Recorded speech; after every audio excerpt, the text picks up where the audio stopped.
అనంతపురం జిల్లా గుత్తి పట్టణంలోని ఫుట్బాల్ గ్రౌండ్లో ఉన్న ఆంధ్రప్రదేశ్ రాష్ట్ర ప్రభుత్వ పెన్షనర్ల భవనంలో పెన్షనర్స్ అసోసియేషన్ ప్రెసిడెంట్ అబూబాకర్, అదనపు కార్యదర్శి జెన్నె కుల్లాయిబాబు ఆధ్వర్యంలో బాలగంగాధర్ తిలక్ 105వ వర్ధంతిని ఘనంగా నిర్వహించారు.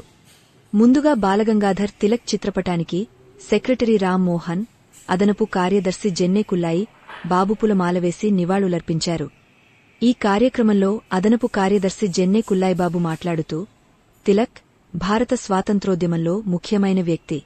ఆయన స్వరాజ్యం నా జన్మహక్కు, అది నేను సాధిస్తాను అని నినదించారు.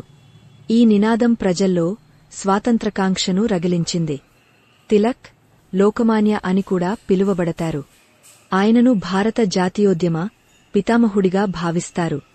అతను ప్రజలను రాజకీయాల్లో చైతన్యవంతులను చేయడంలో కీలకపాత్ర పోషించారు అని అదనపు కార్యదర్శి జెన్నె కుల్లాయిబాబు తెలిపారు.